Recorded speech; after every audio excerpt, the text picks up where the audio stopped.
Happy New Year, everyone. This is Martin Willis, your host, and we're drawing the winner of the brand new iPad mini and 5 really cool swag bags. This is compliments of Gemmer.com. That's GEMR.com. It's a place where people can connect and collect, and that's coming up in just a moment. This is a pre-recorded show, but I'm not editing a darn thing. It's going to seem like a live show, even if I make mistakes, and that includes when I'm with Alejandro. See, I did it already. Alejandro Rojas coming up, and we're going to be talking about events in 2014, and I'm sure we're going to stray a bit from there. Well, in the second hour, we have amateur astronomer Andy Fleming across the pond. He's going to be reflecting on ufology in 2014.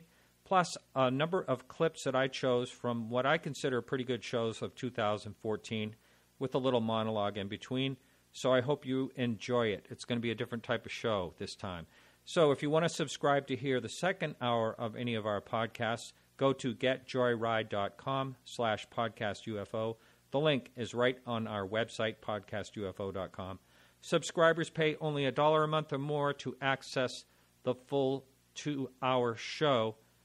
And that also includes a private link that you can hook right into iTunes or any other media player. And if you have any questions or problems or concerns, just email me at martin@podcastufo.com. Again, I said I'm not going to edit, so you got me the way I am. But we are ready to draw the winner. So, how you doing, Natalia? It's my lovely assistant. Happy New Year, everyone. Thank you. And okay, so in front of me, you can picture this. I have a kind of an antique picture. It's kind of a mosaic piece, kind of nice, and it's full of names. And we're going to be drawing them out. And the first one is going to be the winner of the iPad mini. And reach in, if you will, Natalia, and pull out. And the lucky one.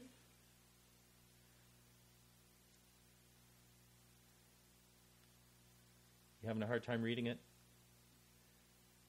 MS Nonorus. Okay. Oh, yeah. Hey, you know what? I'm having a hard time reading this one. I'm not sure who you are, but congratulations. It's MSNOUNOURS. I don't know what kind of username that is, but congratulations. You won a brand new iPad mini. Congratulations. All right. Again, that's MSNOUNOURS. Okay, now we're going to draw 5 more, and these are for swag bags. Okay, you had to pick the hardest name. One.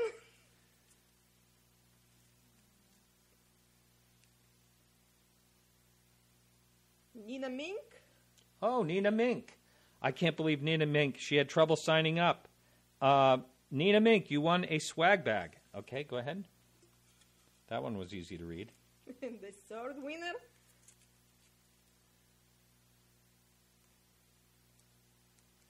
Another hard one. Scott. Oh, Scott Sikora. Oh, my goodness. Scott Sikora was actually my first listener. Thank you, Scott. He listened. He somehow found my very first podcast. Congratulations, Scott, for a swag bag. I know. He's saying, why not the iPad mini, right? Next one.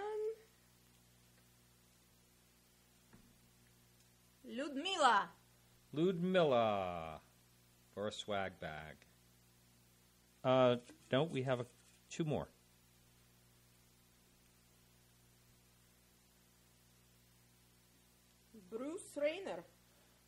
Bruce Rayner. And here's the last one, the last winner for a swag bag full of cool stuff.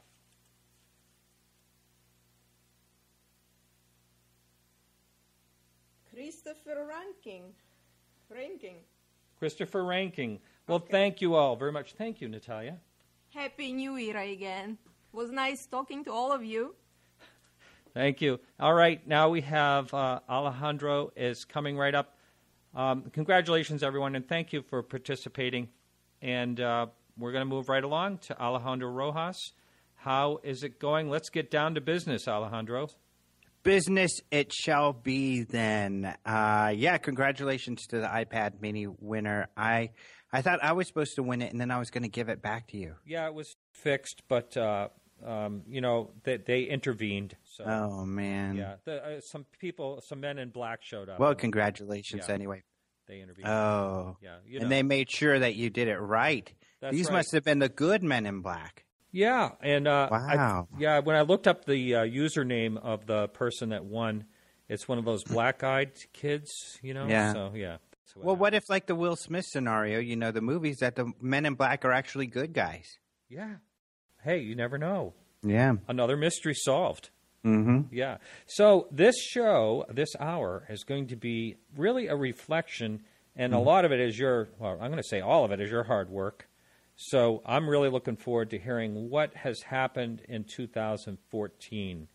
And you go ahead and spill it, and let's talk about some stories that happened. And by the way, none of this is being edited. I made that promise to the listener that I'm going to make this as close to a live show as possible. And I don't care how we goof up. And I already goofed up like 3 or 4 times.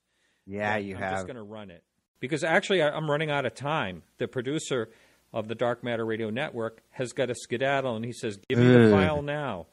So it's currently 6 o'clock Eastern time, and I've got, when I get this thing done, it's off to him, and it's done. I'm going to say so many bad words. You have your chance. Yeah. All right. So let's try to keep it clean and tell me what's been happening over this last year. Well, lots of stuff. There's been some UFOs and stuff. Well, actually, there's a couple things. I wrote a story called Top UFO Videos. And that is now not on the front page anymore because we've got other stories. But if you click articles at openminds.tv, you'll find it. And I'm sure you'll have a link on your site. But I wrote about the top videos. And then I also put a lot of links towards the end to some of the good stories from the year, because I was surprised when I compiled this how many great stories there were and what an important year this was for the UFO field. So people can follow along by looking at that. But there are a couple things that weren't in there, and I guess we could start off with that. And those are, and I sent you these links so you can put them on the page. Those are the Chilean official UFO government organization, CFA, and astrobiology. Those have been 2 important stories this year. So we'll just get into that. Are you familiar with CFA? Oh, yes. Matter of fact, I've had Jose Lai on the show. Yeah. And a great guy. And he and I became buddies down in North Carolina. Yeah, that's right. That's where we met. In what was it, North Carolina or South Carolina? I thought it was South. I thought we were in North Carolina. I don't know where the hell we were, but it was cool because there were a lot of important people that were out there, including representatives from France's Japan, and there was Jose Lay. There was a Belgian general who investigated the Belgian UFO wave. Richard Haynes from NARCAP. So you're right, a lot of really important people. And what's great about CFA and the Chilean organization, I've interviewed him, and we had General Bermudez, who's in charge of the organization, at our UFO Congress. And years ago, at the Congress, well, just a couple of years ago, he said his major goal was to unite all of these government organizations to create a worldwide network where government and, serious investigators in this field can cross-check information and create this worldwide network. And he's really moved forward on that. In fact, this year, I think one of the latest story, which is a really exciting one, is Japan has this organization they work with called the Aeronautical and Astronautical Association of France. Their acronym is 3AF. And they are similar to our United States American Institute of Aeronautics and Astronautics, which is a very prestigious society made up of mostly engineers and aeronautical engineers, people in aerospace, and people who just have a professional interest in that field. Well, the French version, 3AF, has a group called Sigma that investigates UFOs. and they work with Japan in investigating UFOs. These guys, we wrote a story about them a couple years ago, and we actually had their representative at the Congress one year too. He just spoke French, so it was difficult. But they wrote a report on UFOs where they supported the conclusions of another famous UFO report by engineers and military people, several years ago, called the Cometa Report, which people are familiar with. These are both private organizations, not governmental, but they concluded that UFOs are real and that they are possibly of extraterrestrial origin. So 3AF recently said they agree with that, and they've been working with Japan to do the science behind the investigation on their UFO cases, and now they've signed an agreement. Representatives from CFA went out to France, and they had some meetings, and 3AF says now they will assist Chile in doing that. I think that's a big deal because, these are some major international relations. Some other important stories from CFA that came out this year were that they met with other government officials, and what's interesting is these government officials all came to the table with the foregone conclusion that UFOs are real and possible extraterrestrial spacecraft. They wanted to determine whether they were a danger or not. They all met and they decided that there was no malicious intent displayed by the actions of UFOs. The only danger posed is by distracting pilots. When pilots are like, look, a UFO, that they might crash into each other or a mountain. So their concern then, was that how do we train pilots not to freak out when they see a UFO, essentially. So that's kind of cool. They also made a lot of international news when they released a case that they felt was unexplained of some photographs that were taken by some miners in Chile that had seen a UFO. So most of these stories were written by Leslie Kane, who is a journalist and has close ties with them. She's also the author of the bestseller, New York Times bestseller, UFOs, Generals, Pilots, and Government Officials Go on the Record. Right. We covered a little bit of this here and there, and I actually had Jose on right when you're talking about those miners. He was on right after that, and that is an interesting case, and the whole thing behind that, where they filmed it for a certain period of time, and it wasn't going to get out, but someone showed it to the foreman. It's a very interesting story, that whole thing. So actually, do you have a link to that you sent me that will also be in the show notes? I did. I sent you the link to the most recent story, which also has links to the others as well. All right. Oh, I'm just throwing this in there because between stories here, I did want to say that, we lost two people in the UFO field last year, both Terry Hansen and Roger Lear. Roger Lear I had on the show fairly recently, I believe. I think it was maybe late 2013. Seemed like a real gentleman. I'm sure you've probably had him on your show before. I have. I met with him quite often, seeing him around, and he had visited our offices. We did some special videos with him as well, and really great guy. So he'll be missed. And another one I can think of is Dolores Cannon comes to mind. Yeah. I know the name. I can't.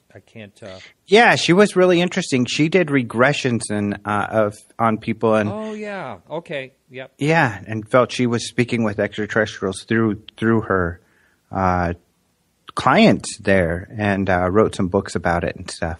Mm-hmm, mm-hmm. You were talking just a minute ago about the countries are basically saying that they realize that UFOs are real, and to me that's fascinating because I had lunch today with who I invited, a coworker. I'm involved in a startup company, and a coworker that I worked with is really, really into astronomy and science, and he's also a skeptic. And we kind of went head to head over the UFO topic, and he is just, it all goes back, and I understand exactly what he's saying. It all goes back to evidence.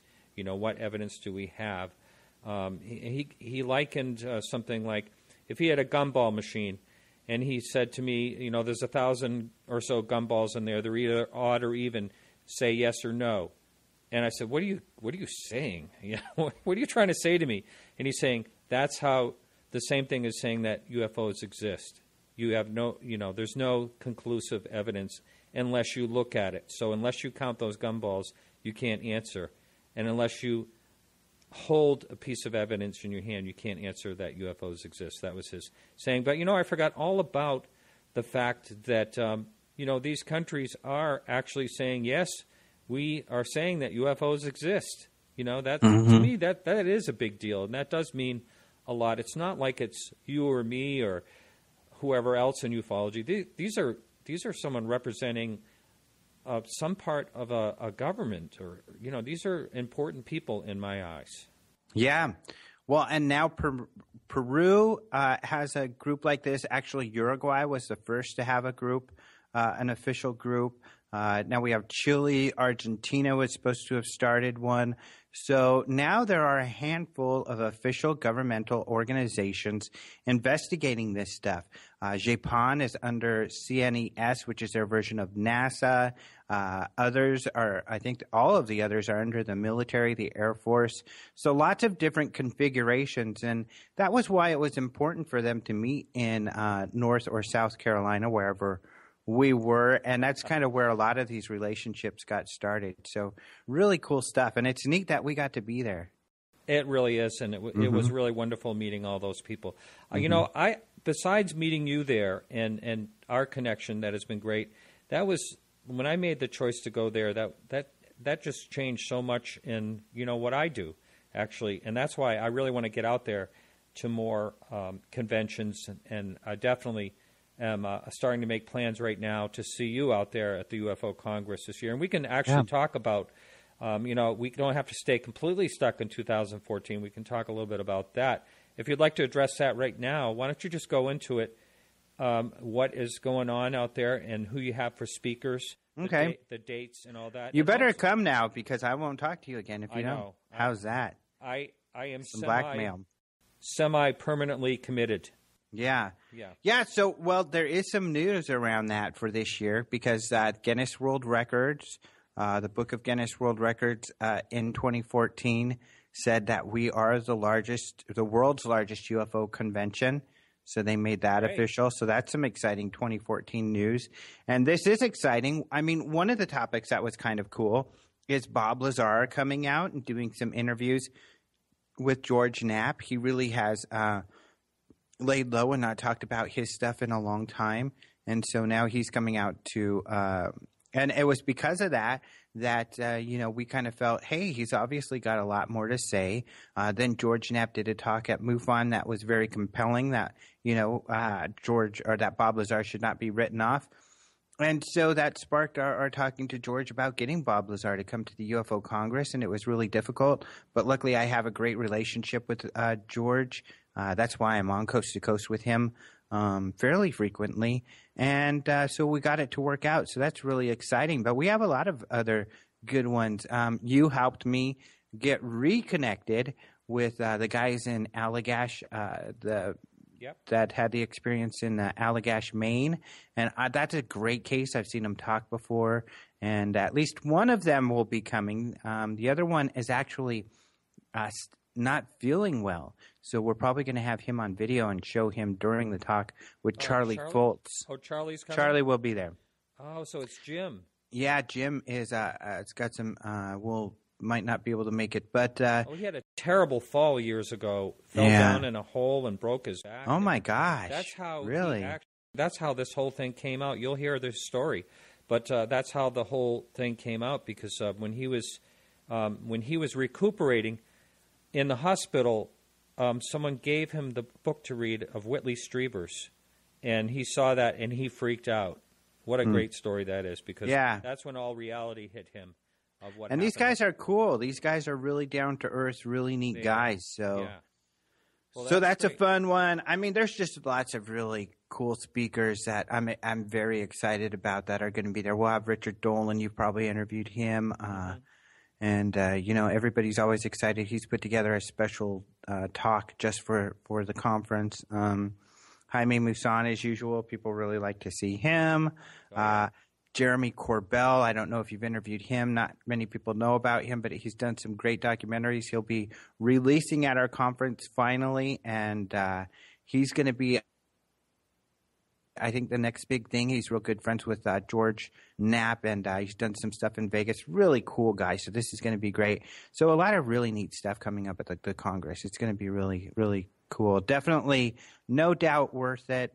And, we worked really hard. Well, you know how it is when we interview people. You get to know a lot of people and have your kind of thumb on the pulse of the field. And it gives us a unique perspective to know who's doing really cool stuff out there. So really, our conference is going to be full of those people doing cool stuff right now.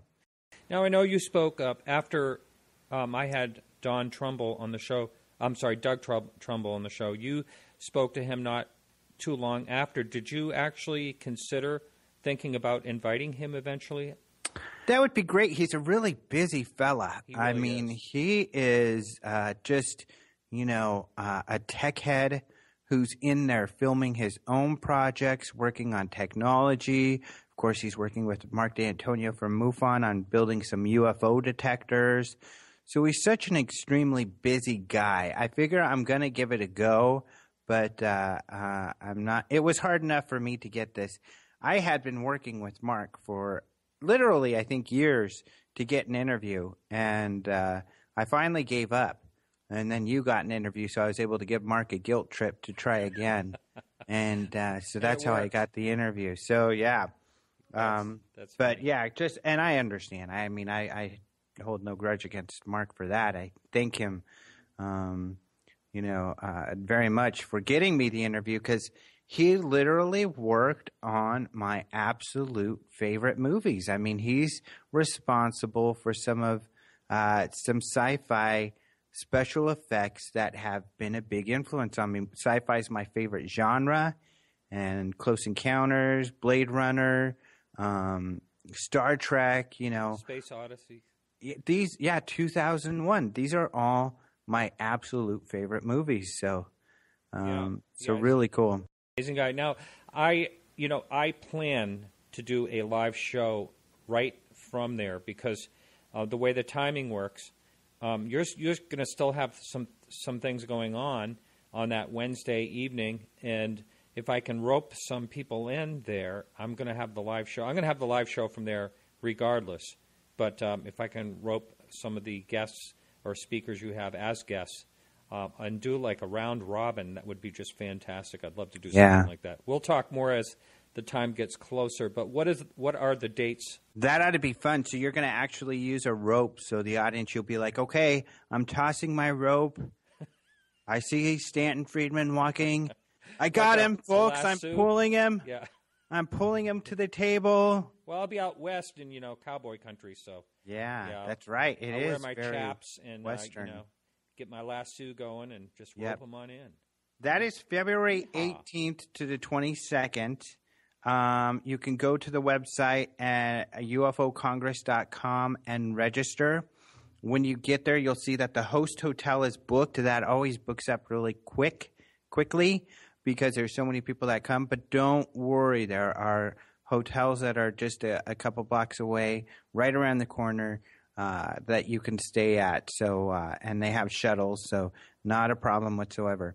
Do me a favor, if you would. Can you send a link that I can put in the show notes so anyone listening can find out information for that? And certainly. And, I need to find out the information myself because I haven't booked anything yet. So. Yep. Yeah. And I think I told you, I tell everybody, I stress on my show or all the time, book hotel early because they do sell out. The hotel sells out quick, but the other ones are very nice. It's a very nice area.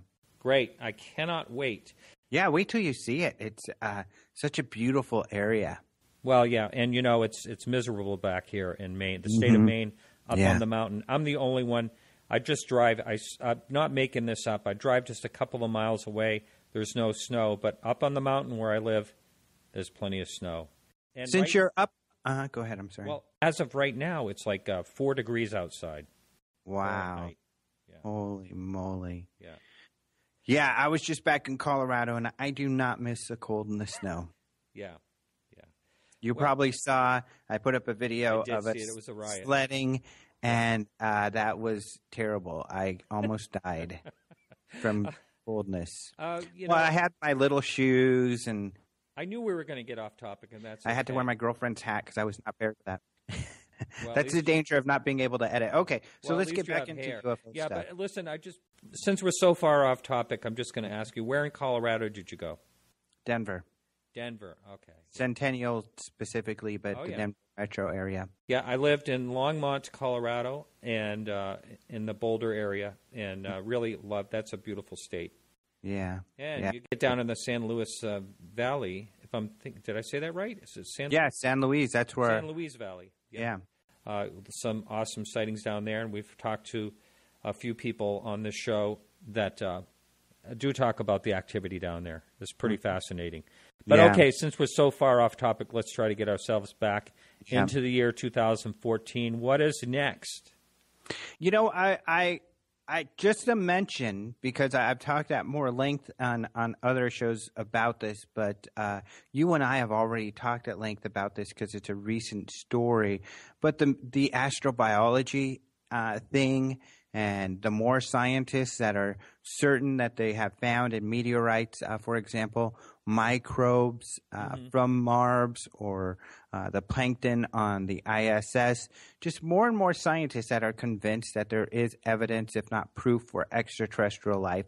I think that's a really big story in 2014 because there's been a lot of movement there, and there'll be more. In fact, my colleague Jason predicts that 2015 will be the year of an official discovery of some sort. I tend to agree with Jason. And again, this was a lunchtime conversation between I think there was 7 or 8 of us together at a table. And we got into that. And one of the things I said, we are so close to actually announcing that there is life out there, discovered out there. The methane on Mars, all this stuff. I'm going to go a little conspiratorial on you just for a second. Well, first, we're always waiting to hear from the Mars rovers if there's some type of discovery of life, and we don't hear anything. Then they had these. NASA was announcing these press conferences, big deal, and all that, and then it ended up being kind of deflated, nothing special. And then the story comes out where you talk about all these universities are looking at these possible microbes inside of a meteor. And next thing you know, the next week, NASA finally says that there's this new discovery from the rover. I mean, the methane? Yeah, the methane. It just kind of seems like they're getting nudged into actually, it's very conspiratorial what I'm saying, but it's almost like they're getting nudged into actually talking more about what they're finding, Yeah. Well, since you went there, last at the UFO Congress this year, actually, we had, and it was one of the bigger stories. Actually, it went viral because Lee Spiegel was a part of it. But we had Richard Hoover, who is an astrobiologist for NASA. He's since retired, but he works with this University of Buckingham, which is kind of an international group of astrobiologists that say they have, lots of evidence, if not proof, for this. He says that, a rover, I can't remember which, years ago, took pictures which they believe to be possibly fossils in a rock on Mars, and then the rover destroyed the rock, supposedly on accident, and he thinks possibly one of his colleagues did this on purpose because the guy disagreed with him. So he feels that in a sense was a cover-up. So who knows? Yeah, who knows? And I think the information is coming at us sort of softly. Do you know what I mean? It's not. Yeah. It's not going to be the big, huge surprise, I don't believe, because we're just getting little tidbits fed to us, and that may be purposely. It may not be, but I think that it's not going to. It's definitely not going to be a meltdown of society if they find. Well, we've got. Microbes. Yeah, this year, an astronomer who wrote about religion and the idea of extraterrestrial life. In fact, I've been lecturing on that this year because late last year I built a talk on that. And a lot of what I reference is the work of Dr. Ted Peters, who is a professor of theology, and he's done a survey to find out, are religions going to freak out? And essentially his survey said no, that people are pretty much going to be okay with it. They're not going to freak out at the level that some people say.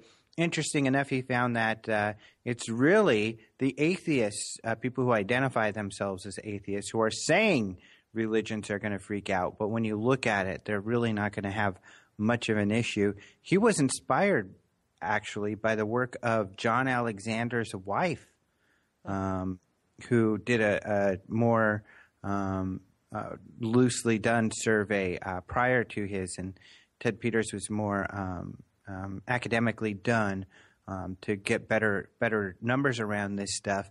But yeah, this guy who wrote the book recently had similar things to say, that most religions kind of have this in their religion. So people aren't really going to kind of, I think, there's this fear that people are going to jump up and jump out of their windows and off cliffs and stuff. And we're probably going to be okay. I look at it myself, and, people are going to look at it differently. I'm trying to remember who said the saying, something about if we are alone or if we are not alone, both are equally terrifying. I'm really butchering it. But I personally am going to rejoice in the fact when it actually comes out that that there is evidence that there is life out there. I'm going to rejoice because I don't want to be alone. I don't want us to be alone. Yeah. Yeah. And it doesn't really, I don't think it makes sense. And I think, more people are kind of, even the atheists, the most skeptical groups of all, are kind of sitting back and thinking, that just doesn't make sense that we'd be alone. The numbers just aren't there. And so, yeah, I think we've got some exciting times on that front ahead of us. I do too. Mm-hmm. So, all right, well, let's continue along here. Okay. Well, let me bring up maybe a couple stories that are really cool ones that I haven't really talked about much elsewhere. The first one, because I love this one, is this Kirsan Alumzanov. Do you know who that is? I think I would remember that name. No, I don't. Sorry. Well, you should, because this guy, for many years, up until like 2010, was the president of one of the Russian states. He was elected. That was before now. Kind of akin to a mayor or, actually more like a governor. But now Putin elects or puts, all of them in position. But anyway, he was he says that in the 90s, and he came out with this, and he's been very open. He's a millionaire, self-made millionaire in this country that he was a president. And I'll look up the name of the country. I forgot for right now. Kalmykia. And this country is really interesting because it's in the western side of Russia, near Eastern Europe and the Middle East. However, it's a Buddhist country. It's the only Buddhist country in like the Eastern European area, which is weird because, they're by the Middle East where there's lots of Islamic countries as well. But anyway, this guy is also the president of the International Chess Federation. He says that many years ago he was abducted by aliens, that these aliens flew to his condo in Moscow and picked him up. They gave him this yellow uniform to wear. He couldn't breathe, so they motioned for him to adjust this dial on his uniform, so he did, and he could breathe. They flew around. They had to go pick up some equipment on one planet, so he was along for the ride for this. And then he said, hey, guys, I got to get back. I have a meeting tomorrow. And they said, okay, no problem. We'll get you back. And they took him back. And he says they just wanted, I think, just for me to see that they are peaceful and they're out there. And then once we're more evolved and peaceful, that they'll come and they'll hang out with us, essentially. And he's been saying this for a long time. They tried to, one of his opponents in the Russian government tried to get him in trouble and told Putin, hey, this guy says he was talking to aliens. How do we know he didn't give away any official government secrets? Do we have some law against that? And Putin kind of blew him off because Putin's friends with this guy. So he's not president anymore. But the reason why this is important is this International Chess Federation, which is a worldwide organization, the biggest deal in chess. Yes. He was up for re-election for his presidency. And, of course, his opponent was saying this guy's crazy. He's into aliens and all of this stuff. But Kirsan won. So he's still the president of this organization and has been for like 20 years. So he got in the news again because he won presidency once again. And a funny thing is, he thinks maybe chess is from space and created by extraterrestrials because he says the laws for chess are the same in every country, and he thinks that's evidence that it's ET related. So I think this is cool. This is an important character in world affairs. In fact, there's a picture of him playing chess with Gaddafi months before Gaddafi was killed. Wow. Now, wasn't it?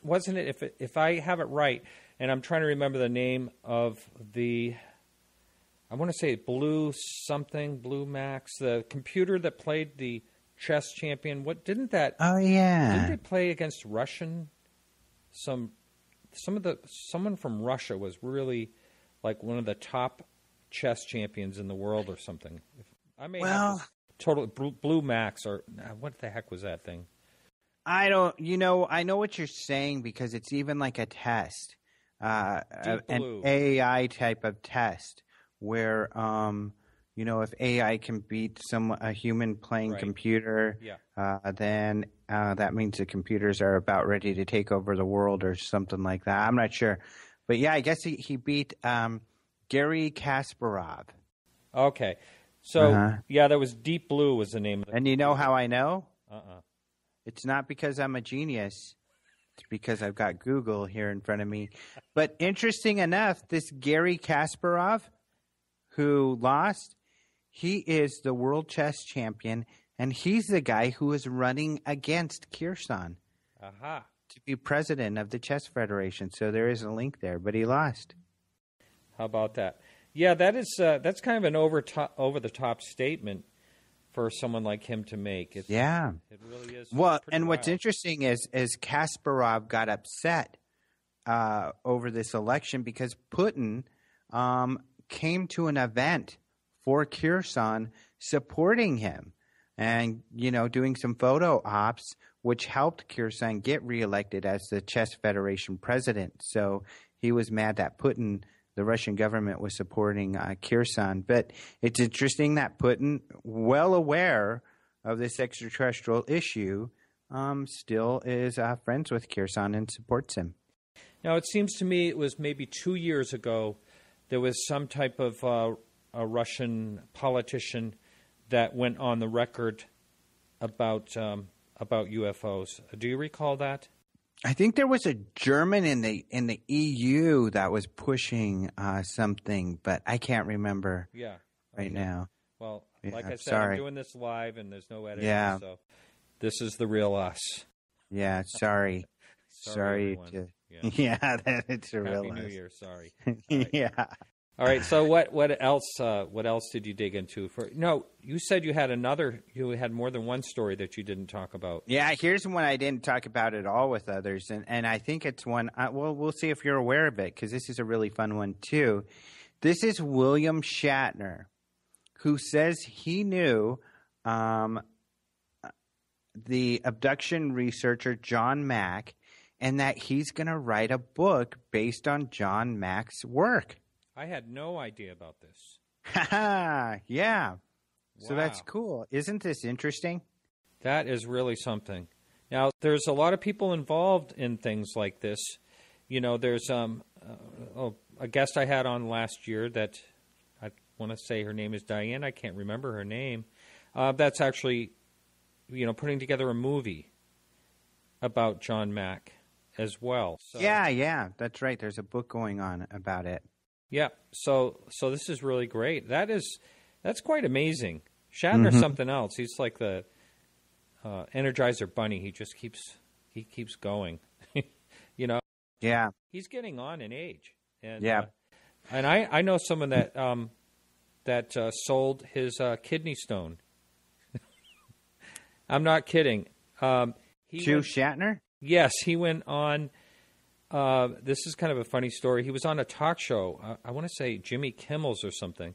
And this auctioneer, a friend of mine in Beverly Hills, happened to be watching. And it was either his kidney stone or something. He had it in a little vial in the talk, during the talk show, and was holding it up and like laughing. Well, this auctioneer contacted him somehow through his publicist or whatever and said, I want to sell that at auction. He got something like $70,000 for it. You're kidding. No, and the money went to benefit. Actually, it went to some type of charity or something. But wow. Isn't that crazy, huh? Wow, that's really wild. Yeah, but this is cool. So Shatner originally told Larry King about this, that he was going to do a book about alien abduction. And then the Dallas Observer asked him more about it. And he said the UFO book came from the work of this is a quote, a once tenured Harvard professor and psychiatrist named John E. Mack, who concluded after interviewing more than 200 subjects who claimed that they were abducted by aliens that they were telling the truth.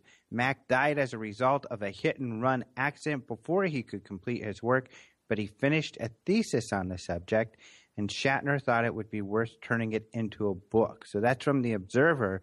And then the quote from Shatner is that he, John Mack, died 10 years ago leaving this thesis, and given all that we know and what we've discovered through observation, there are strange, mysterious things at work in the universe that we can't even imagine, and UFOs may be part of that. Wow. That is pretty cool. Yeah, really cool. So that's something interesting to look forward to. I'm not sure when this book will come out, but maybe in 2015. But yeah, how interesting is that? That's awesome. That's awesome.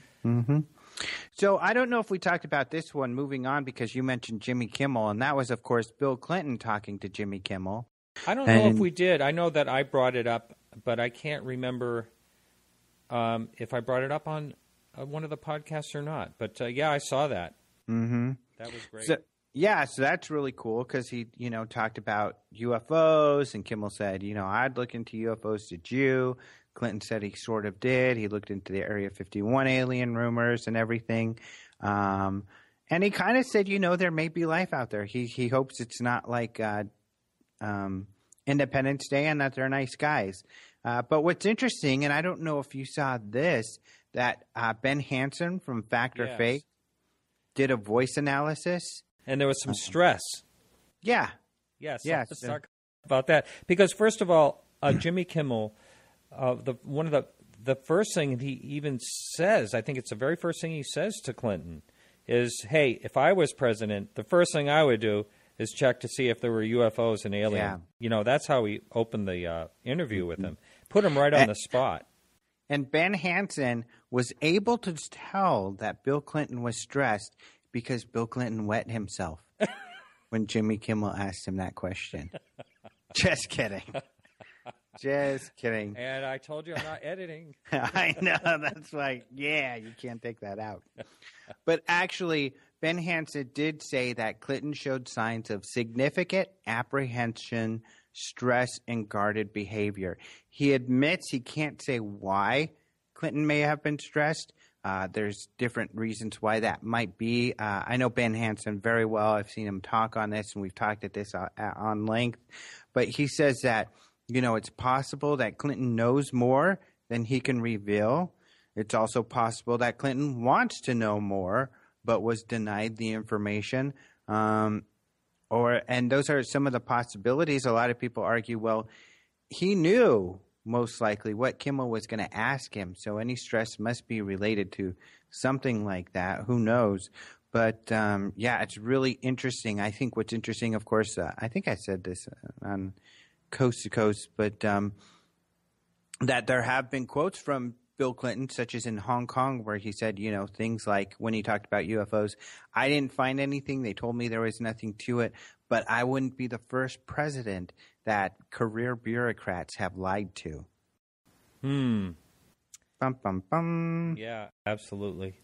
Well, yeah, I thought Clinton was really, the whole situation was really interesting when he actually attempted to get somewhere with it. And I can't remember the name of the person that he was having actually look into it deeper for him.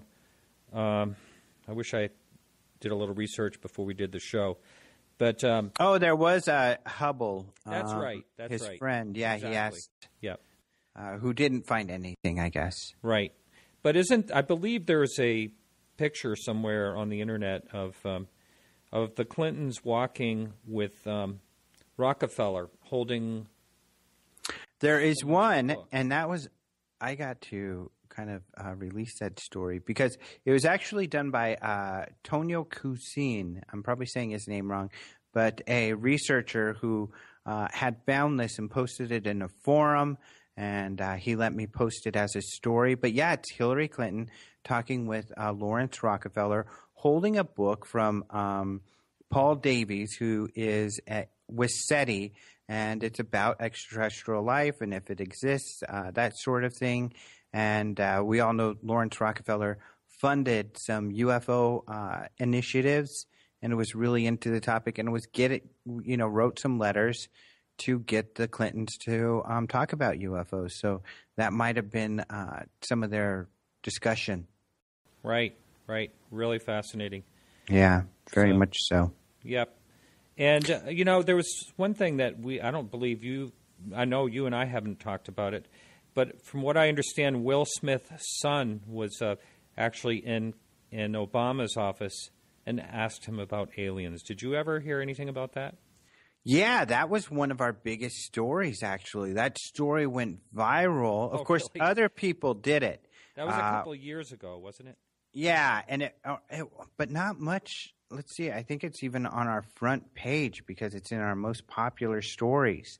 And so what happened, I think, is somebody, maybe even Will Smith, posted it on his Facebook. We couldn't tell who did it, but Facebook brought us tons and tons of traffic on this story.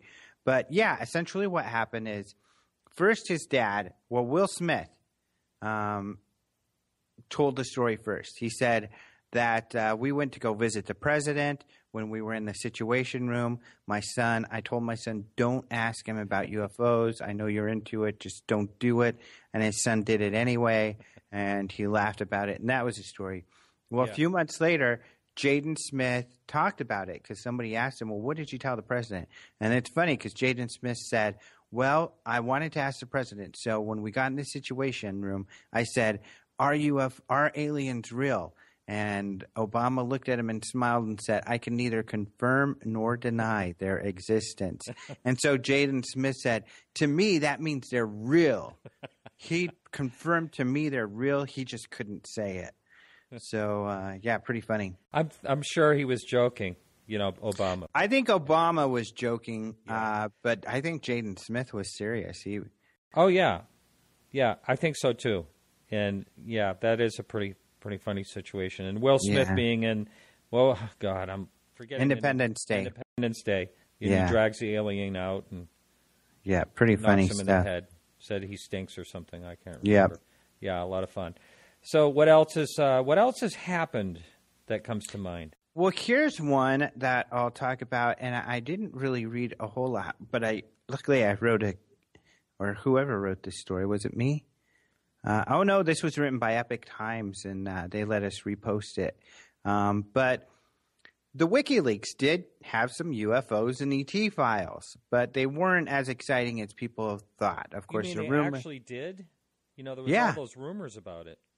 There were rumors about it, and I think Assange even had some sort of comment on it, but it was really like something like, oh, yeah, there's some UFO idiots or something like that, had something in there. It was really disparaging. But they're not as exciting as you think. One of them's kind of exciting, but they were essentially just references to UFOs, kind of news story clippings. So one of them talked about a prominent Lithuanian politician who said UFOs directed by Russians to exert influence. So kind of a news story about this weird Lithuanian politician who said that the Russians are using ETs essentially, and they think he was kind of joking around and being silly. But there were also stories on the Raelians. There was some clips on, just some talk about the Raelians. And then there was another story, and this one's kind of more interesting. The Belarusian Minister of Defense wrote about in a cable about Japan's chief cabinet secretary, Makimura, who believes that extraterrestrials have flown UFOs near the Earth, and just this guy who really believes in UFOs that is part of the Japanese government. And that was about it. So it wasn't really anything groundbreaking, but we did find out this year that there were some UFO WikiLeaks. There's so many documents that they have, and the same thing with Snowden. It keeps coming out also over and over again that he found UFO documents and, it's a hoax or whatever. But there's just so many things to go through, that, classified documents, for instance, to go through that I don't even know how you'd find something unless it was all electronic and you could search that way. It just seems like there's no other way. You can't sort through a mountain of papers to find the word, UFO, or they could be calling it something else. A bogey. Yeah. A bogey. Yeah. A boogie. A bogey or something. Yeah. Mm-hmm. Yeah. Yeah, you're right. One of the big stories this year was Rendlesham Forest. Not just the book coming out, but, I think we talked about this. John Burroughs doing some work to find out that he had found this in the past, that his military records, he's a witness to the Rendlesham Forest UFO with other military witnesses in the UK. He was a U.S. airman at the time, and his military records, including his medical records, had disappeared. This was a concern for him because he has heart problems that he believes and has been told may be related to possible exposure to radiation. So he thought it was related possibly to the UFO, and they said, you weren't even in the military at that time. Of course he was. He was able to petition different politicians, including John McCain. John McCain's office was able to correct that to show he was in the military, which he was. I'm sorry to sort of cut in here, but we did have John on just a couple of weeks ago. Oh, okay. He went through all this. But just a little follow-up from that. It's one of the most downloaded shows. I had actually Colonel Halt and him, and they kind of hashed out a couple of things there, and then there was some. Oh, that's right. I'm telling you, that show has just absolutely gone viral. Wow, it really good. Has. So that is interesting, and but related to files. Exactly. If I can move to another story, he's getting the MOD files released, but another good story related to files is John Greenwald with the Black Vault, who petitioned the NSA. They had to release. It was part of a big lawsuit by Cause and Peter Gersten to release some UFO files. They finally did, but these files were heavily redacted. Most everything's whited out. And Stanton Friedman shows a file from this case that's all blacked out. But so Greenwald went in to say, hey, now you can, unwhite out some of those and give us more information on those files. The NSA finally got back to him and said, sorry, we lost them. Right. So the NSA says they lost all their UFO files, these files that were the centerpiece of a big, it was a media event where they were getting sued for these files. And how crazy is that? That is absolutely insane.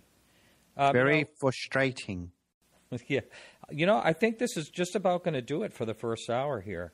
Okay. And again, thank you so much for this recap. And we'll be talking next week. But thanks for all your hard work I get a lot of email from listeners that say they just really enjoy you on the show, and I want to give a special thanks to you for all that you've done. Well, it's my absolute pleasure. It's been great getting to know you, and I love being part of the show. So it's my pleasure. Thank you for doing what you do. Again, you're a good kid. Thanks. And so that's it for this part of the show. Hang in, and we'll be right back with the second part with Andy Fleming. He's going to be talking to us about ufology in 2014. After that, I play several clips from some shows that I really enjoyed this last year, and I hope you'll find them enjoyable as well. Let's see who I have. I have Jeffrey Bennett, Kevin Randall. Oh, boy, I can't remember who, and I'm right up against the deadline here to get this up for your listening experience. So just hang in just 1 second, and we'll be right back with Andy Fleming.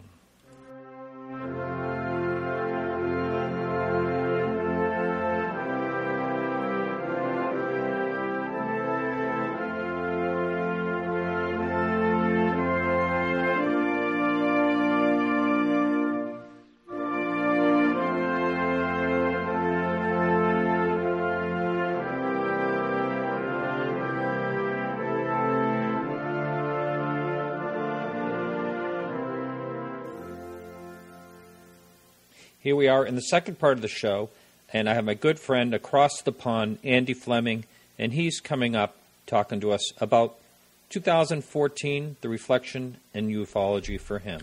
So another year passes, and listeners have been treated to some fascinating podcasts from Martin, crew and guests about those most elusive of objects, UFOs. The programme is especially poignant to those of us who have experienced our own personal sightings, and who search for some sort of closure, truth or explanation about what we've seen.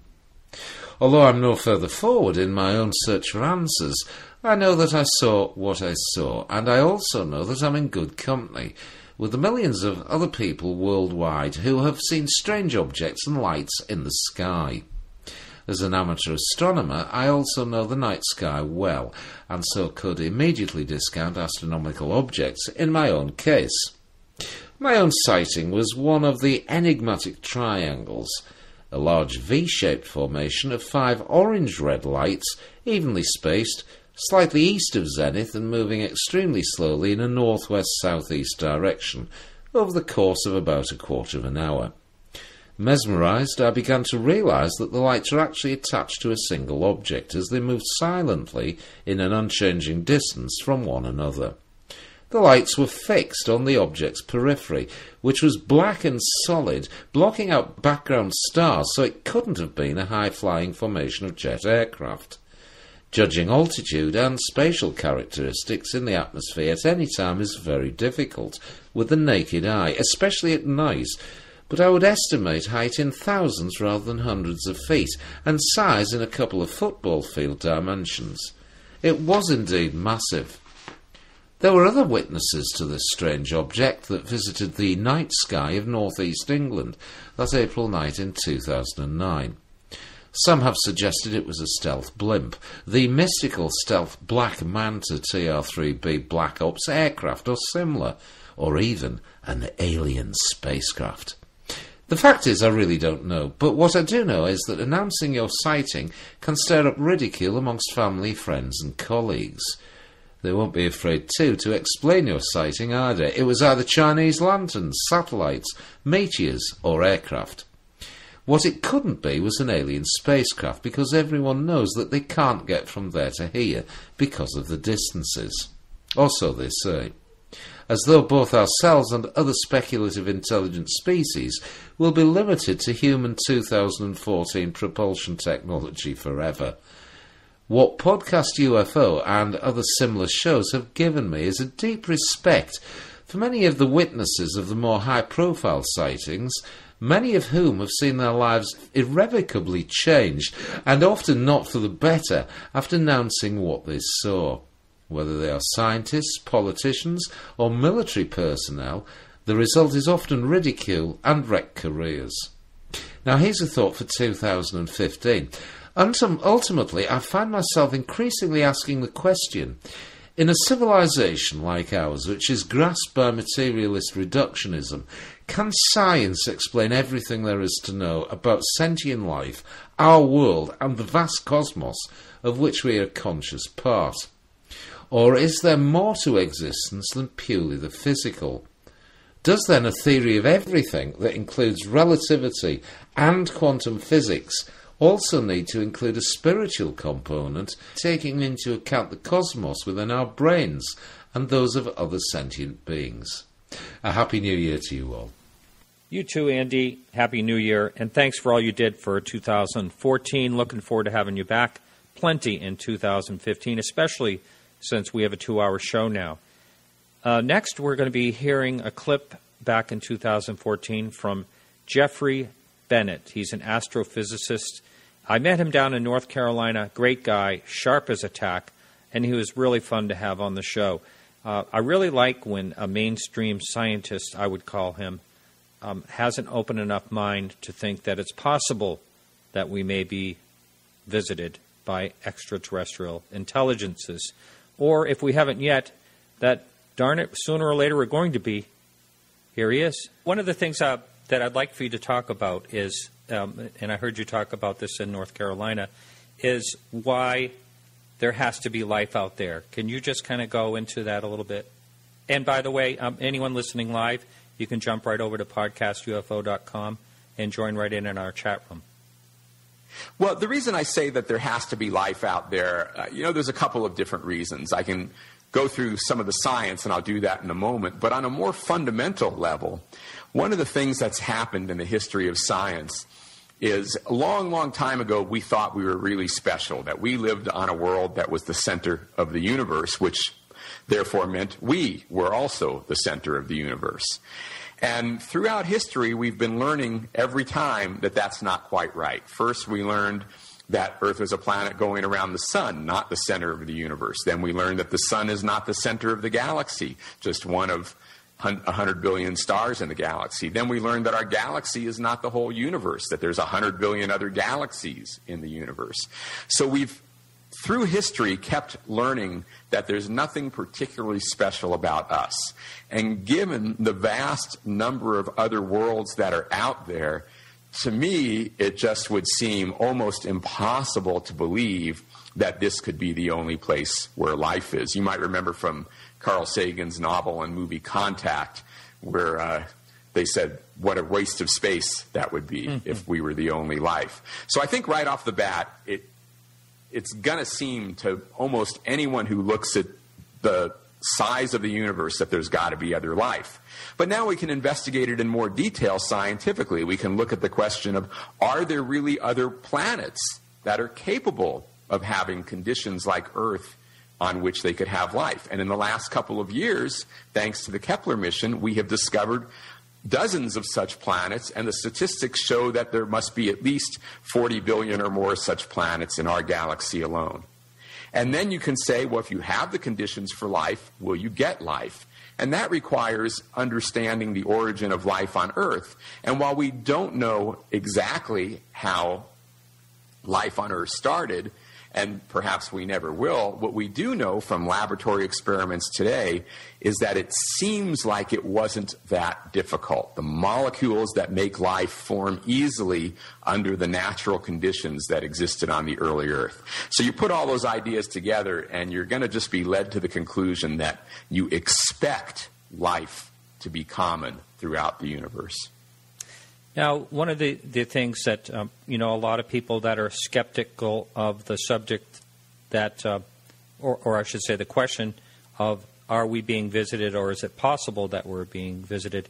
Now, I know that you made a scale model of the solar system, and can you talk a little bit about that? Because the distance between your scale model and where the first star would be is quite amazing. Can you just talk about that? Sure. So we've built my colleague Jeff Goldstein and I are behind a project where we put the Voyage scale model solar system on the National Mall in Washington, D.C., and we have a half a dozen other communities that have replicas of the model, and we're actually looking for many more, so hopefully people out there will be thinking about that.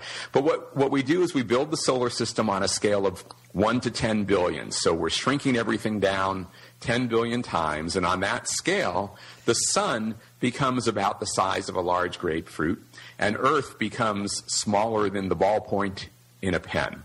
And Earth on that scale is located about 15 meters from the sun, 16 and a half yards.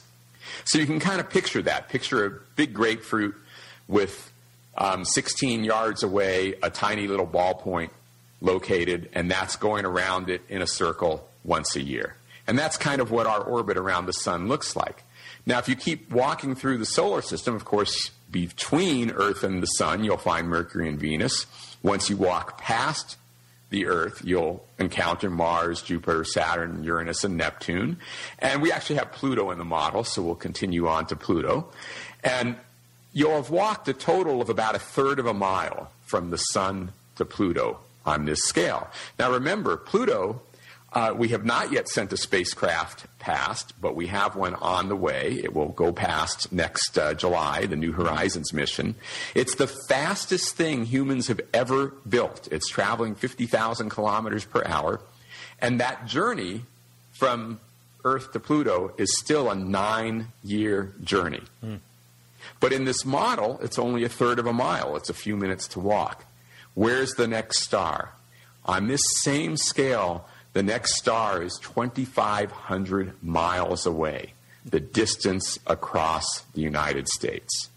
So in order for aliens to be visiting us from other stars, and they're not coming from our own solar system, we've photographed every major world in the solar system in enough detail now that if there were any cities or anything, we'd have seen them by now. So any visiting aliens have to be coming from other star systems.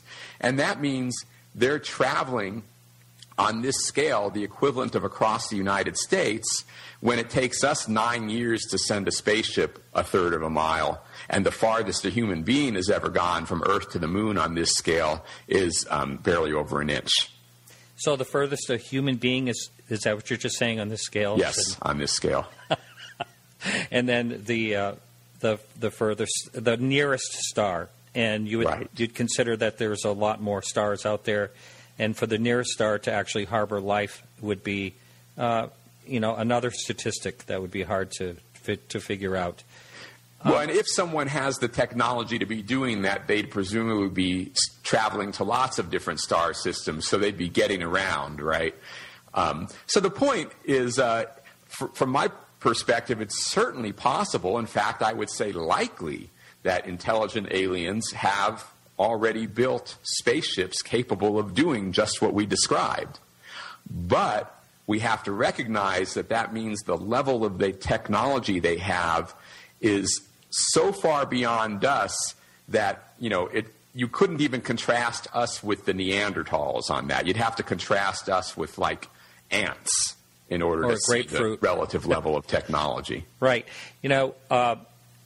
This is the one thing I really like about you, is that you're open-minded enough to look at the subject this way.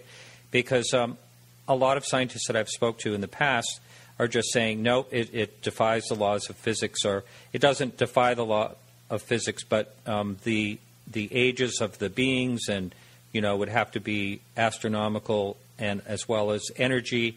There couldn't be enough energy to propel. But you have an open enough mind to realize that they may know something about physics that we don't, and their intelligence level may be so superior that they have this thing figured out.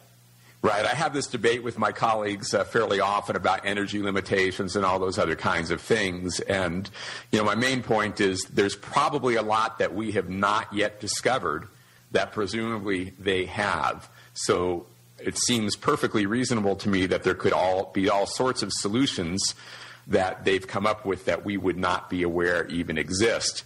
You go back 100 years ago and tell people that you're going to be able to talk over the telephone without any wires and from a little handheld device, and they would think you were crazy, right? Yeah, and one of the things I read in your bio basically is the thoughts of technology, where it's going, and how we're on the edge, or we can be on the edge fairly quickly, as far as our civilization, wiping it out. It's a possibility. As our technology grows, we have to socially grow with it in order to stay intact. Can you talk a little bit about that? Sure, yeah. One of the reasons that the subtitle of my book, Beyond UFOs, is the search for extraterrestrial life and its astonishing implications to our future, is because this subject really does open up your mind to thinking about our place in what you might think of as a history of civilizations. And this is not a new idea. It's been around ever since Frank Drake wrote his equation initially 60 years ago. And it's very simple. When you start to think about how would we ever become a civilization that would travel among the stars, which if someone else is doing it means they've already successfully passed that point, you realize that it's a very difficult thing to achieve, not because the technology is impossible or anything like that, but because the very same technologies that will help us eventually go to the stars are the technologies that we can also use to destroy ourselves. And the real question, and you can see it in the news every day right now, is will we use the technology in a way that puts us back to the Stone Age before we use it in a way that takes us out to the stars? Wow, yeah. That's a profound statement and a real true one. When you are someone, wait a minute, we have a chat room, Jeffrey, and someone asked a question when we were talking all the way back about dark energy and dark matter, and I was just, I guess the question was, how do you explain the acceleration of the expansion? How do you explain that in general? Right. So that's a great question. So we have a name for what causes the acceleration of the expansion. That's what we call dark energy. But the truth is, we have absolutely no idea what it is or how it works. So it is one of the greatest mysteries in science right now. What could it possibly be that's causing the universe's expansion to accelerate like that? We don't know. Whoever figures it out will get a Nobel Prize. That's right. Now, when you said you were more or less having discussions with colleagues. How do they feel about your stand on, say the UFO topic in general? Well, I would say the vast majority of them agree with me. They think that life is very, very likely, that intelligent life is very, very likely, that intelligent life, the place where you have the most philosophical questions is, do any civilizations survive this sort of bottleneck of history that we were just talking about? Mm-hmm. But if the answer is yes, then it's inevitable. I think most of them will agree that civilizations will expand and start to become star travelers. So I would say that the majority of my colleagues believe that there are spacefaring aliens out there. Wow, that's amazing. I never knew that. It seemed the more people I've talked to in the past have basically more or less said, the opposite of that. And like it was just plain impossible, and that they did not believe that we were ever visited. And myself, a lot of times you hear this ancient aliens things, and I don't think it makes any difference if it was 2 million years ago that we were visited or last week, as far as timing goes with other civilizations. Right. I think, the main thing that I'll point out there is the vast majority of my colleagues, I think, will agree that they think it's likely that there are spacefaring aliens like that. However, they're all skeptical of any claims of evidence that we've seen them. And it's really basically for the reason we were talking about before, that when you think of the level of technology that they must have in order to be here, it's so great that, as Alejandro mentioned earlier on, if they don't want us to know, I don't think it's possible for us to know that they're here. And if they do want us to know, they can certainly tell us anytime they want. Absolutely. And, you can only speculate why they haven't, presented themselves. I'm going to ask you a real offbeat question, and because I really don't know what to believe about it, and I'm on the fence about it. Abductions. Again, I would say, given the level of technology that they have, if they want to wipe your memory after they've abducted you, they can. So it just doesn't make any sense to me for people when people claim the abductions. I understand that they believe what happened to them, but I think it's a belief that's been placed in their mind through their own doing. And, that's just my perspective on it, because it doesn't make sense to me that they would abduct people in a way that would let them remember it when they got back home. In addition, when you hear the stories about the kind of technology being used on these people, it sounds kind of like our technology, not like technology of someone who makes us look like ants in comparison. Yeah, well, I have to stay neutral on the subject but I thank you for that. Someone wants to know if you can comment, I mentioned it earlier, on the recent discoveries to the Hadron Collider. Well, the big discovery from the Large Hadron Collider of the last couple of years was the Higgs boson. And that's a very, very important discovery, because it is a particle that was predicted by what physicists call the Standard Model. And it was the one really missing link in that model that hadn't been discovered. So finding it shows that model is truly on the right track, and also because there's variations on parameters for the model, knowing what the mass and characteristics of the Higgs boson are, allow people to be more clear about which version of the model is the correct one. What it doesn't do is tell us where to go next. And that's really the big open debate in physics, is how do we unify all these there's really two big theories in physics. One is quantum mechanics, which is explained by the Standard Model, and the other is Einstein's theory of relativity. And quantum mechanics works beautifully for very small things, and relativity works beautifully for very large things like the universe. But the two of them give different answers under some very special circumstances, such as the singularity of a black hole. So we need to reconcile those two theories in order to go to the next step in physics. The theory of everything. So knowing the Higgs boson's real helps with the quantum mechanics aspect, but it doesn't tell us the next step. You wonder if there's particles that keep getting smaller and smaller, too. I mean, that is a possibility.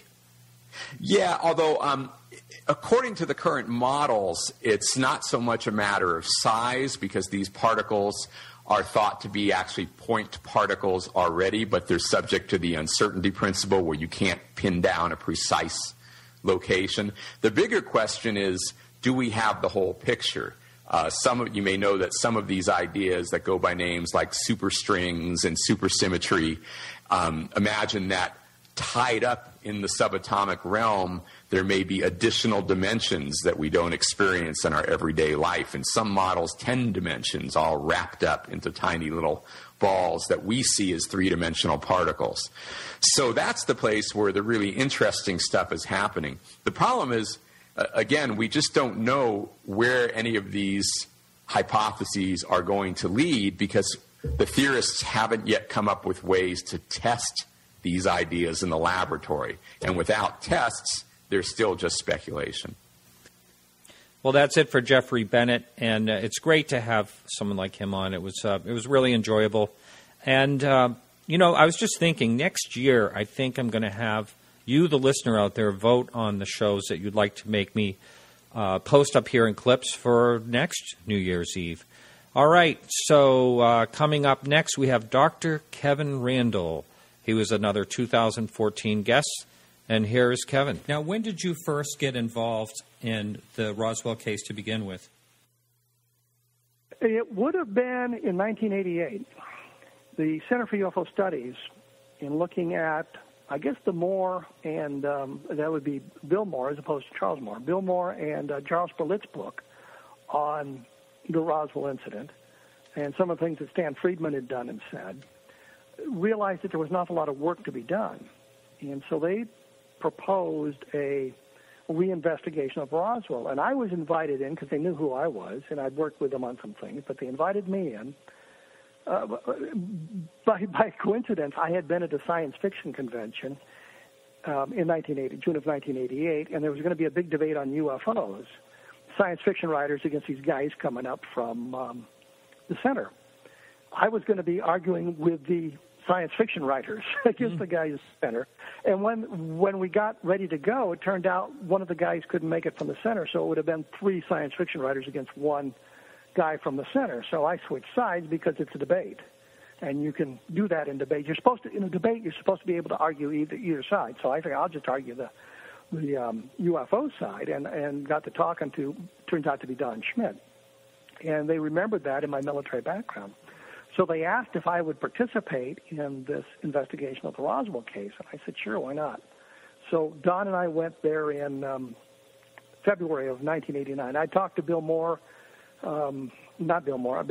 I talked to Bill Brazel in late 1988 and sent him a letter and asked him, if he would meet with us, which he agreed to do. So we met with him in February of 1989 and sat down and chatted with him about what he'd seen and what he'd done. So it's the beginning was, that's a long, convoluted way of getting us to the beginning of the story, and how I happened to meet Bill Brazel. What was really funny is afterwards, he wouldn't meet with anybody else. He would meet with us whenever we're there. We'd look forward to meeting with us. He took us out to the debris field where he found this stuff, and it's 8 o'clock in the morning, and we're riding in his ratty old red pickup truck. He's got a 6-pack of warm beer with him, and he says, "You guys want a beer?" And the last thing I want at 8 o'clock in the morning is a warm beer. Goodness.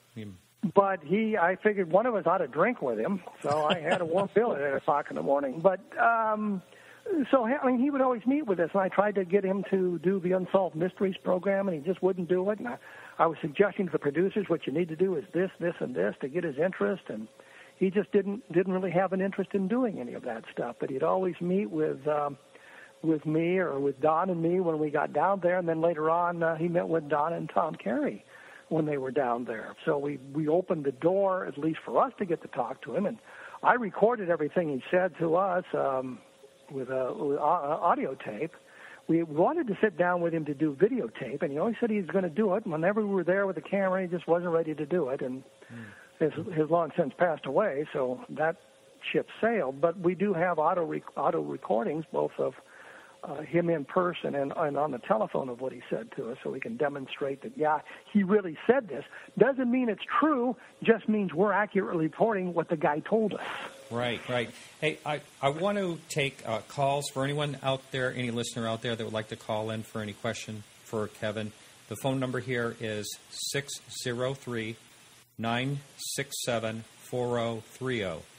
That's 603-967-4030. Or you can Skype me at Marty Willis. That's MartyWillis, all one word.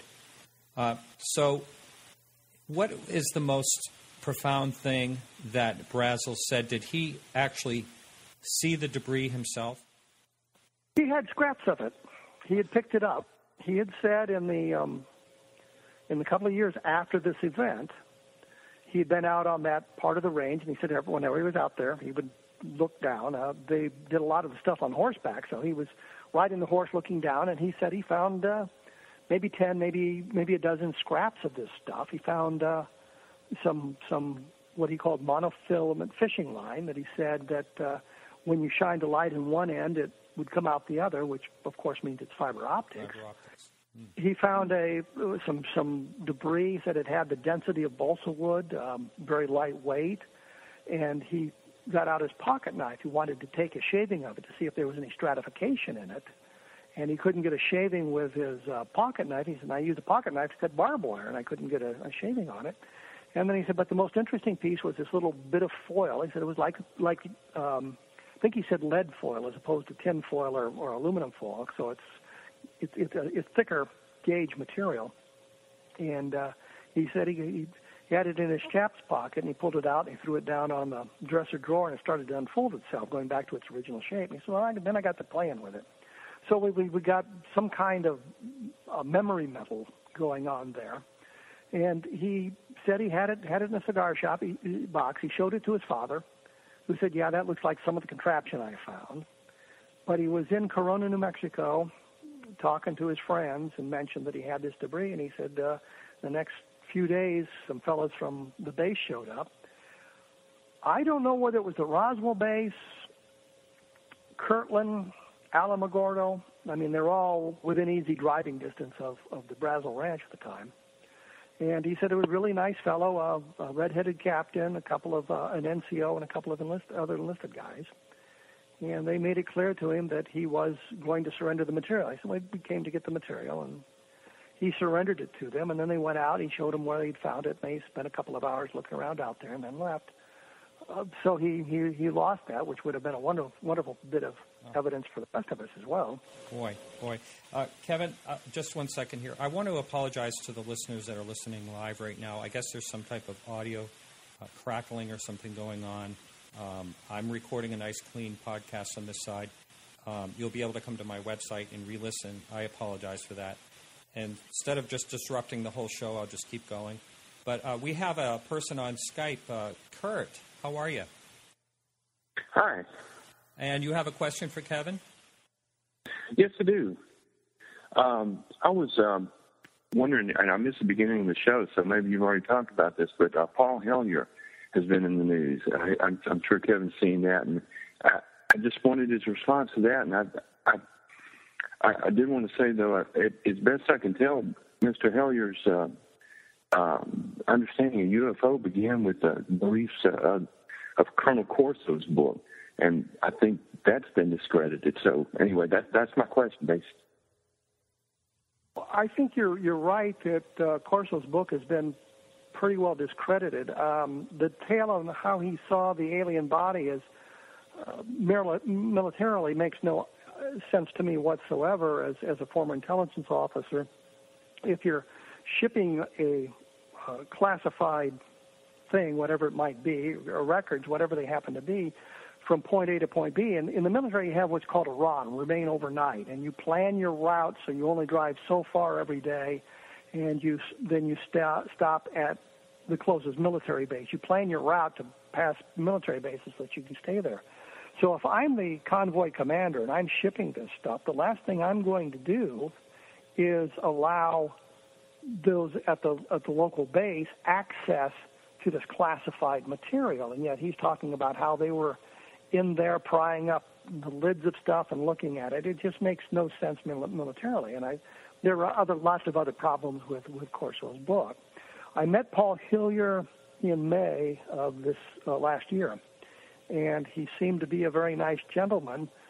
He has connections into the Canadian government, and I haven't really looked into those with any great depth, so I'm not sure how credible what he says is. And I know that very credible people sometimes are swayed by people who are less than credible, so that the fact that he is believed what Corso said, and I really should say Colonel Corso because he did retire as a lieutenant colonel, but then again, who didn't? He may not have had the wherewithal and may not have understood some of the outrageous things that Corso was saying. So the fact that he kind of looked at Corso as a credible source doesn't really undermine Hillyer's credibility. It just is one of those things. I mean, there's an awful lot of people. Another fellow is Richard French, and if you look at his military background and what he claimed about his military background, it's accurate. You know, the guy retired as lieutenant colonel. You know, once again, who didn't? He had a very distinguished Air Force career, but some of the other things that he said as he went along don't seem to be grounded in reality. But the guy's like 900 years old, so you're not really sure what is going on in his mind at that advanced age. So, you know, you can look at all of this stuff, but I think what you have to do is look at the specific gentleman and say, you know, what he is claiming he personally saw or he personally did, is this a credible story, and look at it from that point of view as opposed to, well, I believe Colonel Corso type story. Is that it, Kurt, or do you have another question? No, that's it. I thank you for answering my question. Yeah, thanks for coming on. So, getting back, Kevin, to, in the beginning, when you were finding all those witnesses, that must have been like a treasure hunt. I mean, maybe not a treasure hunt exciting like that, but it must have been pretty interesting to start meeting with all these people and talking to them about the account of the whole situation. Well, it certainly was a treasure hunt, and it certainly was exciting. And I remember being in the hotel lobby in Roswell talking to a fellow down there who we wanted to make contact with simply because we knew he had a lot of photographs and documentation from that era, which could be valuable to us. He had a copy of the Roswell phone book, the base phone book. And that became important because, Walter Hunt had done a yearbook of the people who were at the base, but Walter said that 10 to 20% of the people assigned to the base in 1947 aren't in the yearbook.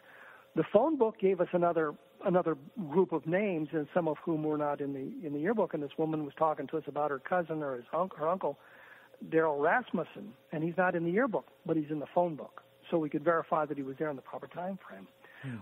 So we were talking to him about some of this stuff, and I had just mentioned to him casually that we needed to see if we could find any of the family of Sheriff Wilcox. And this fellow says, "Oh, I know one of his daughters. Will that do?" Yeah. Can you call her? And he said, sure, he'd call her up. And so we went out the next day and met with her. And it's fun to sit there in the archives and you're going through stuff and you suddenly find the answer to the question. One of the things we did a couple of years ago, somebody said, when was the yearbook published? Is this a relevant question? Well, it might well be, because it gives you an idea of when they put the thing together and who might have been available, who might not have been available. And what we discovered was the yearbook was published in November of 1947, but it went to the publisher in August of 1947. So it was put together prior and during the events of June and July of 1947, and went away in August of 1947. So the people who were there in the yearbook probably were people who were on the base when this event took place. And so that's an interesting discovery and kind of an exciting thing to find. Or finding a document that kind of verifies part of an event or leads you to something else. It's just really kind of fun to find that stuff. Oh, I bet. And one of the things I've thought of is it seems to me that all these people that were the witnesses, did they quietly talk among themselves? Are you aware of any of that? Prior to the big blow-up of interest in Roswell, which would be 1979 or something like that? No. That wasn't the big blow-up. Yes, Jesse Marcel came forward in 1978, early 1978. The Roswell incident came out in either 1980 or 1981, but it wasn't the real blow-up of information. The real blow-up of information came about after Don's and my book was published in 1991, and then Stan Friedman got in with his book as well, and then there was a big blow-up of information. What we found prior to that was these people really didn't talk to one another. But afterwards, then there was a circulating of the information. We found an article that Inez Wilcox had put together called 4 Years in the County Jail. And the joke was, of course, she was the wife of the sheriff and was sort of the matron of the jail when there were female prisoners and did the cooking and that sort of thing for it. So the joke of the title was she would spend 4 years in the county jail, but as a jailer as opposed to an inmate. And she had the story, and one of the things she talked about was just briefly when this UFO crashed. The problem for us was none of this is dated. The original article doesn't seem to have included that information. It was, I think it was Add A, which means she wanted to add it to page 8. So it went in there. So it wasn't part of the original article, but it came about afterwards. So the question then became, when did Inez Wilcox die? Because if she died prior to 1978, well, this is a wonderful piece of documentation. If she died afterwards, then it could easily be contamination. Mm-hmm. And unfortunately, and I hesitate to say that because it sounds mean, but unfortunately she died after the Roswell incident book came out. And I would suspect that while that book didn't make a big impact on the rest of the country, of course it made an impact on New Mexico and it made an impact on Roswell. So I would suspect that there was some discussion in the local newspaper or local TV or radio stations about this UFO crash in Roswell. So at that point, I think she might have revisited her article and put that stuff in there. Doesn't mean it's not true. Doesn't mean that she was not writing it from memory. It just means there's a possibility of contamination, and we can't prove it. One of the best things we found is a 2-paragraph statement by Lydia Schleppe. She was the teletype operator at the radio station. I think KGFL was the Roswell station. She was up at the Albuquerque station. I forget what the call sign of it was. But she was the one that was typing the message when it was interrupted and said, "Do not transmit." And there's 2 paragraphs that appear in a Saga magazine in in 1976, I forget the month. But 2 paragraphs in part of a UFO story about that. Well, clearly she was not influenced by Jesse Marcel. She was not influenced by the discussion of Roswell. This appeared 2 years prior to that. So that's a nice little piece of evidence for us. Wow. When you were finding these people, were there quite a few of them that were still scared and didn't want to talk about it? Edwin Easley, who was the provost marshal, told me repeatedly, and I have it on tape, he can't talk about it. He was sworn to secrecy. I don't think he was scared so much as he was honorable, and he didn't want to talk about it. He wanted to help us as much as he could, provided us with interesting little tidbits like that Mac Brazel complained about being in jail, but Easley told us he was held in the guest house, which is not exactly a jail, but if the door's locked and there's a guard on the door, then what's really the difference? But I mean, Easley gave us that little snippet of information that nobody else had developed, and talked briefly about what he had seen. But when we got specific questions, he would say to me, "I can't tell you about that. I was sworn to secrecy." That's it for Dr. Kevin Randall. I'd really love to have him back sometime. Maybe not next year, but soon, I would say, if not. Now, the next clip we have coming up, I think, is one of my favorite clips of the year, and that is Alejandro Rojas is on site on Travis Walton's, it's actually the 39th anniversary of the abduction, right on the site, and he was trying to find him. There was a lot of chaos that day. Travis was late. He couldn't use the satellite phone I sent him and all that. A real fun clip. A lot of people wrote me after this and told me they felt like they were right there in the woods. So it was a great clip, and here it is. We have on the phone right now Alejandro Rojas out at the site exactly where Travis Walton was abducted 39 years ago this evening, November 5th, 1975. He's in, I'm not sure, Heber, I think it is, Arizona. Heber. How you doing, Alejandro? Good, and it's surreal. I'm up here on this mountainside near where everything went down, and there are some lights coming through the forest, and I think this might be Travis Walton driving up. He's about 3.5 hours late to the event. We're hopefully going to be able to get a daytime tour of the area, but it's very dark and very cold. Yes, Yeah, so I've got Ben Hansen right here. He's actually, oh my gosh, I think I see Tracy Torme in there. Is that him? Well, anyways, I have Ben Hansen right next to me. He's got his night vision out here, and he's going to be doing a presentation. But, a lot of the people are just getting here, and it's pretty cool. Yeah, make sure you say hi to Ben, and what a great idea that was for him to come there with all that equipment. And you're going to another site? You're going to actually do some sky watching? No, we're actually going to do sky watching right here. The plans have changed a few times, but we're actually going to do the sky watching right here. Ben's got everything set up for it, and we're good to go. You know, when you first said that you saw the lights coming through the trees, you know what I was thinking, don't you?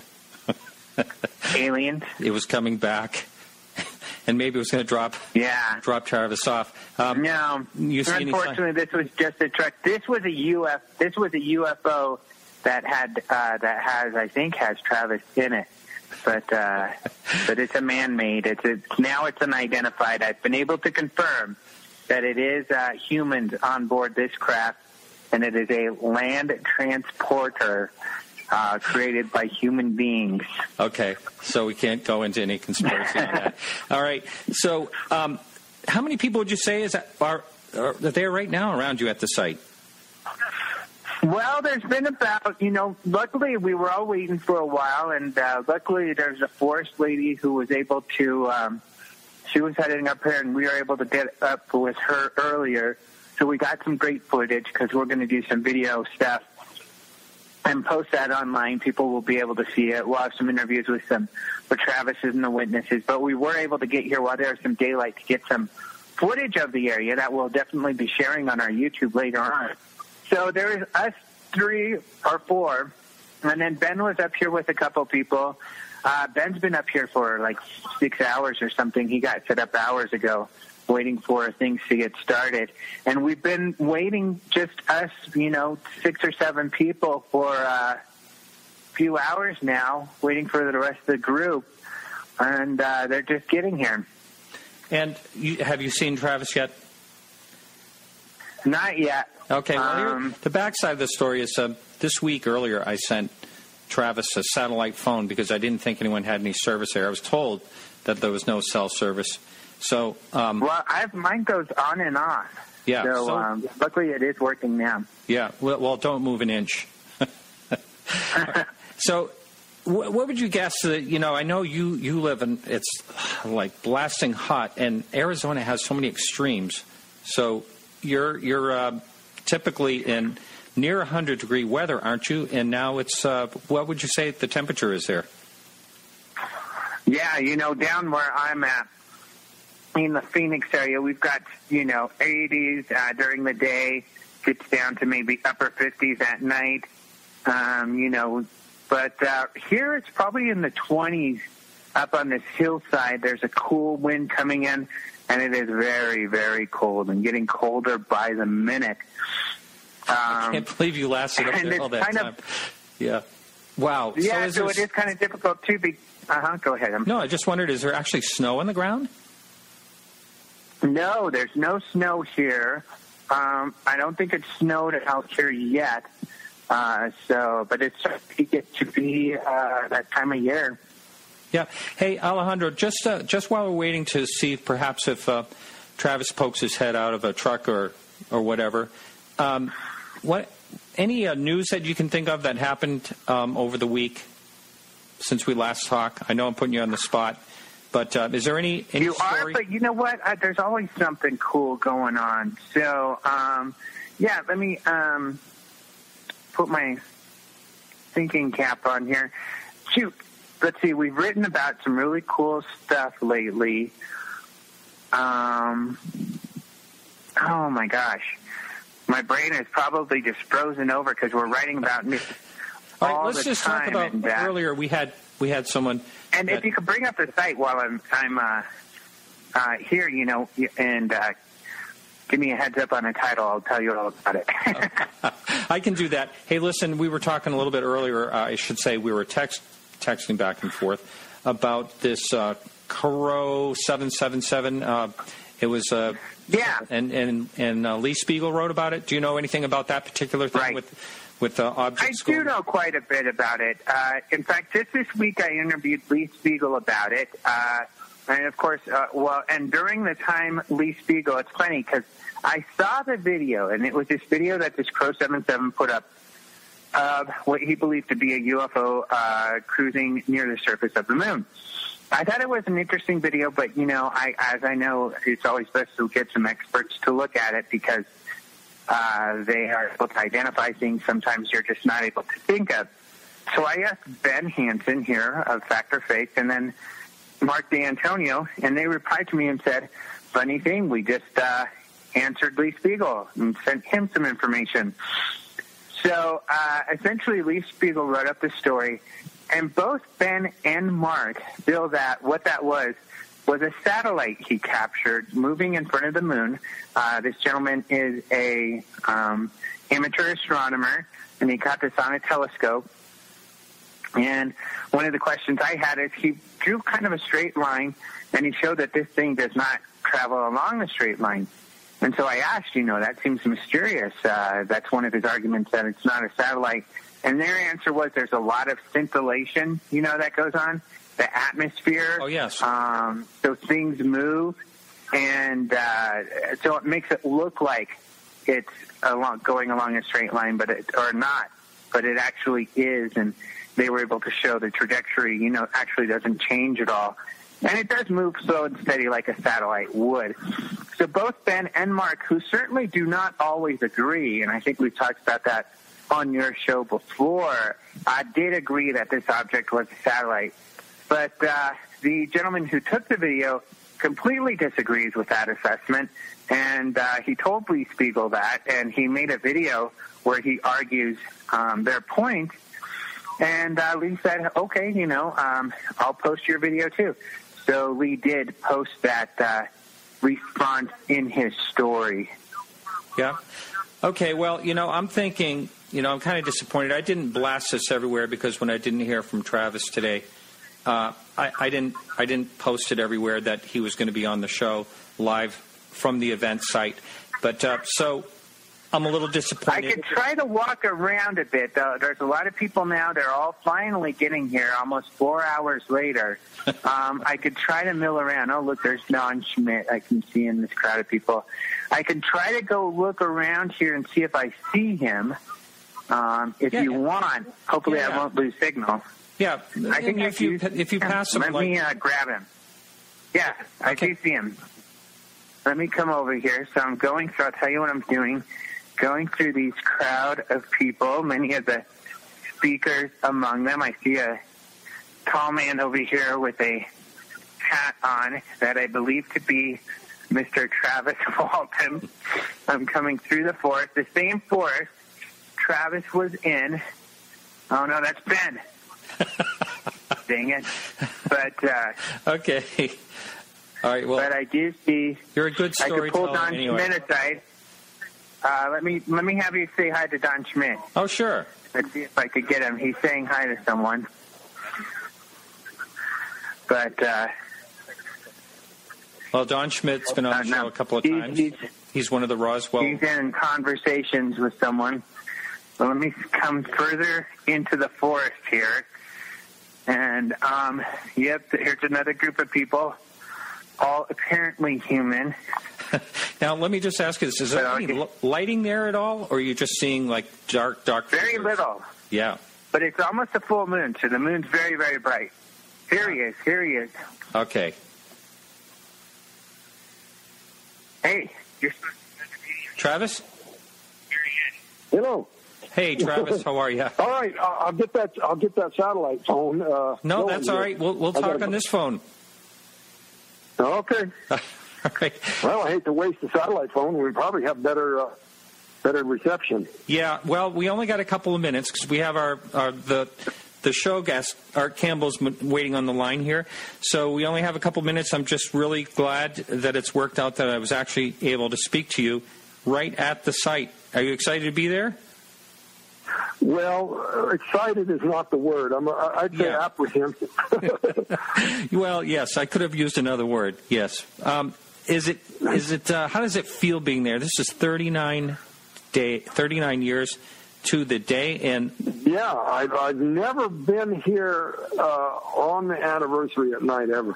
Now, one of the guys on the crew has been here 2 or 3 times really? On the anniversary at night, and I tell him, oh, man, I don't know why. Yeah. Now, is there anyone there besides you from the crew?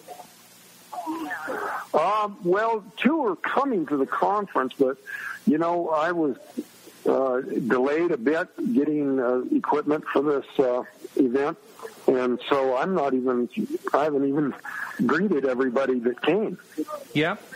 Well, you made it. That's important. And why don't you tell everyone, the listeners here, about the summit that's going on this weekend? Hey, I'm doing a radio interview. Yeah. Say that again, please. Yes. Why don't you go ahead and tell everyone about the summit, the Sci-Fi, what is it? Oh, well, yeah. This is the 39th anniversary, and, there's no particular significance to that for why I'm doing it now, other than that somebody finally talked me into doing this after being at me for over a year. But I thought it would be, the fact that November 5th falls on a Wednesday this time, just like it did back then, was significant. And it turned out to be the most popular thing about this conference. Really? Almost every single person who signed up for the conference wanted to do this, even though it's 2 days before. It's a kind of a pre-conference event, And we're going to go on a tour tomorrow and take people to the site of my return and to the phone booths where I called for help that night. And also, we're going to go to the courthouse where the men were given the state police lie detector test. And I'm thinking we'll have at least one other crew member by then. Now, when you're talking about is the phone booth actually still there? Yes, the 3 phone booths are still there, even though phone booths are an anachronism. I know, they're almost because of cell phones, they just, as a matter of fact, they're kind of kept in place as a sort of a monument, because they're not even hooked up and haven't been for years, but the phone company has preserved them, and they wind up getting a lot of graffiti on them from places around the world. But I'd like to discourage the graffiti, but people, I drive through there on my way to somewhere else a lot of times, and I'll see people taking pictures there. Now, let me just ask you this. Has anyone ever placed a plaque or anything near the site there? No, not near the site. And because there's ongoing research into, some magnetic anomalies and some radiation and some alteration in the tree growth at that site, even the people who have come on this Skywatch here were asked to sign a non-disclosure about the location. And that's going to be necessary till we at least have finished the research into this strange growth of these trees. Yeah, let's talk about that. But, I think I heard you say that in the area, in the center part, all these tree growths are happening toward the center where the object was, but not around the edges, the other sides. Yeah, well, see, that's the thing. The skeptics were saying, well, anything could make the tree grow faster. But if you look at the tree in cross-section and the thicker rings are in the direction of the craft, whether you go northeast, south, or west of ground zero there, that's proof that some central source was causing this. And one of our team, Ben Hansen, the former host of Fact or Fake, came across some research that was done on Scots pine trees in the Chernobyl area, and it documented the accelerated growth of trees by 3 times in response to radiation. So we are seeing a connection to just straight radiation. Although I wouldn't say that's conclusive that that's what caused it. Some sort of energy, I believe, from that craft generated this accelerated growth. Right. I mean, that alone, really says something. To, like you said, to all the skeptics, and there's a lot of the skeptics out there that try to bash this story, and they always seem to fall apart. Yeah, they do, because they're not interested in the facts, and they'll start talking before they even have the facts. Right. Well, hey, I want to wish you great luck with the summit this weekend, and say hi to all friends of the show that you see out there. Okay, great. All right, Travis, you take care. Yeah. I hope to be talking to you soon. Yeah, we'll do another one. All right. Sounds good. Okay. All right. So that's it for the show. Thank you all very much for a wonderful 2014, and have a very merry and prosperous 2015. And come back next week. I forget who our guest is. Again, I'm not editing any of this. But come back next week and check it out live on Dark Matter Radio Network. I want to give a special thanks to Peggy Shunning for all your hard work on the Facebook page this last year. Alejandro Rojas, thanks for some great news segments and for the earlier segment today. Keith Rowland for the producer of the Dark Matter Radio. All have a happy new year, and we'll see you next week.